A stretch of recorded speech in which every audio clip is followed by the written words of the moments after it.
Russia, possessing the world's largest nuclear arsenal, could potentially launch a nuclear attack within a matter of months. It is even possible that Putin may resort to using a tactical nuclear weapon.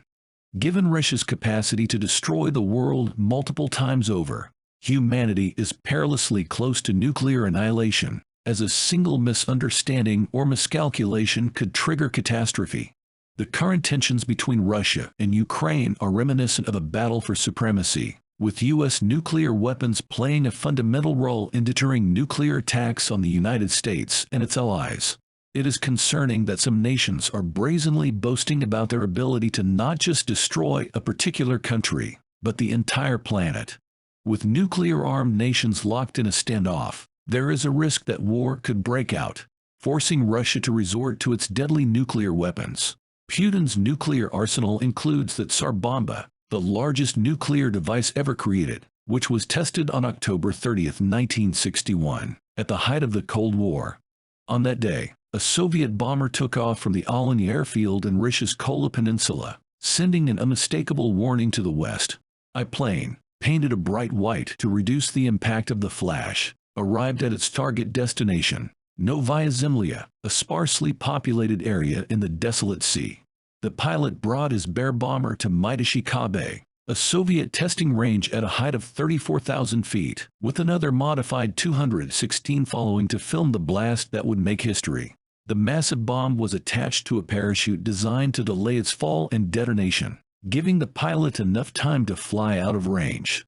Nevertheless, the chances of survival for the Soviet crew were bleak, with only a 50% likelihood of survival. Upon reaching their destination, they opened the locks and dropped their deadly cargo.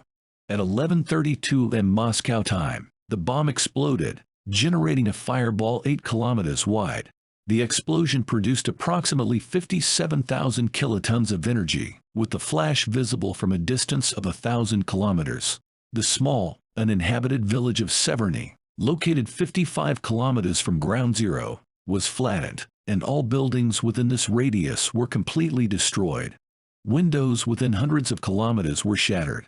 The bomb was detonated 4 kilometers above the ground to minimize radioactive fallout, but even then, the ground below the explosion was incinerated by the intense heat, reducing rocks to ash. The plumes of smoke rose until they reached nearly 65 kilometers high. The shockwave resulting from the explosion was so enormous that it traveled around the Earth 3 times. On the ground, the heat generated by the explosion was so intense that even 100 kilometers away from the blast site, it would have caused third-degree burns.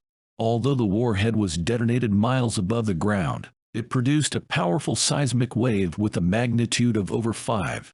A Soviet cameraman described the explosion as follows. The clouds beneath the aircraft and in the distance were illuminated by the powerful flash. The sea of light spread under the hatch, and even the clouds glowed and became transparent. At that moment, our aircraft emerged from between 2 cloud layers, and down below, in the gap, a huge bright orange ball was emerging. The ball was powerful and arrogant like Jupiter. Slowly and silently, it crept upwards. Having broken through the thick layer of clouds, it continued to grow. It seemed to suck the entire Earth into it. The spectacle was fantastic, unreal, and almost supernatural.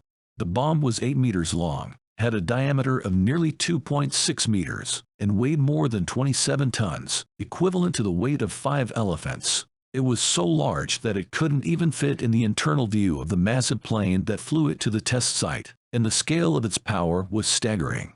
In a test conducted in the United States, it was 2,000 times more powerful than the American bomb dropped on Nagasaki, and 10 times the total firepower used in the entire Second World War.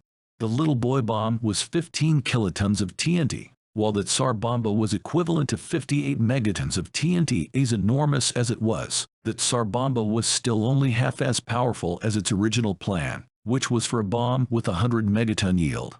The original 3 layers of uranium in the Tsar Bomba raised concerns among Soviet scientists about potential radiation spreading across the entire northern part of the country. As a result, they decided to replace these layers with 3 layers of lead, reducing the bomb's impact by half. This critical decision was made by one of the 3 key figures involved in the development of the Tsar Bomba. Soviet nuclear scientist Andrei Sakharov. Despite being instrumental in the bomb's creation, Sakharov later became a staunch advocate for nuclear disarmament and was awarded the Nobel Peace Prize for his efforts. In 1961, however, Sakharov followed the orders of Soviet leader Nikita Khrushchev, who wanted his country to possess the world's largest bomb. Fortunately, the pilot was able to regain control and land the plane safely against all odds. He was later promoted to the rank of lieutenant colonel and named a hero of the Soviet Union. The Tsar Bomba's sole purpose was to instill fear in the West as they witnessed the might of Soviet technology.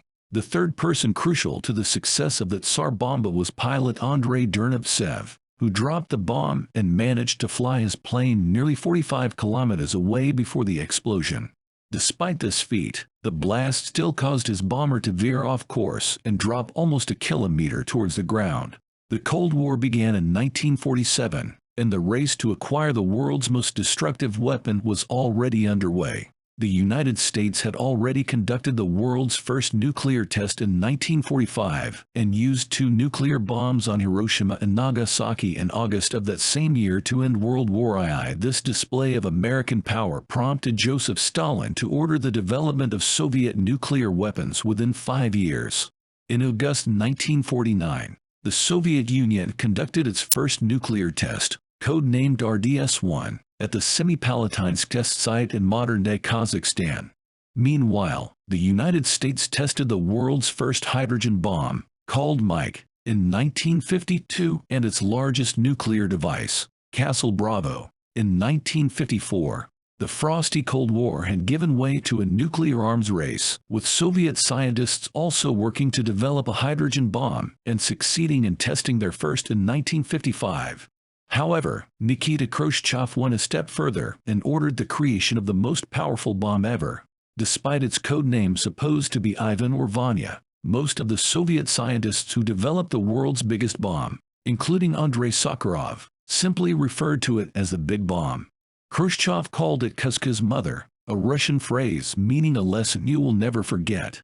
The Americans, who Khrushchev was clearly targeting, referred to it as Joe 111. But the most evocative name that stuck was the Tsar Bomba, or the King of Bombs. The Tsar Bomba was a thermonuclear weapon, an advanced and more powerful version of an atomic bomb. Unlike atomic bombs, which use either uranium or plutonium, hydrogen bombs also require additional isotopes of hydrogen, such as deuterium and tritium.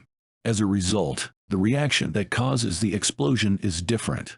Atomic bombs rely on fission, where the core of uranium or plutonium is compressed and then splits into pods, releasing a huge amount of energy. Hydrogen bombs, on the other hand, not only use the energy from fission but also from secondary fusion, making the explosion much stronger. In fact, the bomb designed by Andrei Sakharov used the layer cake or teller-ulam method, which involves alternating layers of deuterium and a fissile material such as uranium or plutonium. The detonation of the world's largest and most dangerous weapon was only the beginning of a nuclear arms race. Khrushchev ordered the detonation of another megaton bomb shortly after the Tsar Bomber. In fact, Soviet scientists exploded a total of 79 nuclear bombs the following year. The United States was also keeping pace with its nuclear tests in the Marshall Islands, for which it is still paying reparations. Between 1946 and 1958, the U.S. released radiation equivalent to 7,000 Hiroshima bombs on the Marshall Islands. The world had to draw a line somewhere, and it did in 1963, when the two superpowers agreed to ban all above-ground nuclear tests. 2 years after the Tsar Bomba explosion, the Partial Nuclear Test Ban Treaty was signed by the United States, the United Kingdom, and the Soviet Union in 1963, which prohibited nuclear testing in the atmosphere, outer space, and underwater. However, despite the treaty, both the USSR and the US continue to conduct a significant number of nuclear tests. The Soviet Union conducted 750 nuclear tests between 1949 and 1990, while the US conducted 969 tests. The Soviet Union carried out these tests within its own borders, while the US used various foreign test sites. The number of nuclear weapons in the world has significantly declined since the Cold War. with warheads reducing from approximately 70,300 in 1986 to an estimated 12,700 in early 2022. Nevertheless, the combined inventory of nuclear warheads owned by 9 countries is still high, with Russia and the United States owning more than 90% of all nuclear warheads, each possessing more than 5,000. Although the overall inventory of nuclear weapons in the world is decreasing, the pace of reduction has slowed over the last 30 years. More than 9,400 of the world's 12,700 nuclear warheads are currently in military stockpiles for use by missiles, aircraft, ships, and submarines. In 2020, Russia released classified footage of the world's largest nuclear explosion to mark the 75th anniversary of Russia's atomic industry. However, the sheer size and scale of the explosion made it impractical for use as a weapon, as the plane that would have carried the Tsar Bomber would not have been able to carry enough fuel to reach its target. Nonetheless, the possibility of Russia placing similar warheads on powerful intercontinental ballistic missiles does exist, which would bring cities on the other side of the globe into Moscow's crosshairs. 30 years after the end of the Cold War, the United States and Russia are once again at odds over Ukraine, with both countries possessing nuclear weapons. Where nuclear weapons exist, the possibility of a nuclear war also exists, and Putin's arsenal includes the world's largest nuclear bomb. At the start of 2023, China and India, who are Russia's allies, unequivocally stated that the use of nuclear weapons by any party is unacceptable, thus undermining Russia's nuclear bomb rhetoric. It is crucial that the Kremlin recognizes the impracticality of resorting to nuclear weapons and exercises sound judgment to avoid a catastrophic nuclear war. This is all for today. You can support our Ukrainian team by subscribing or using YouTube's Super Thanks button. And don't forget, hit the like button if you enjoyed the video. We'll be back with more updates and information. Thanks for watching.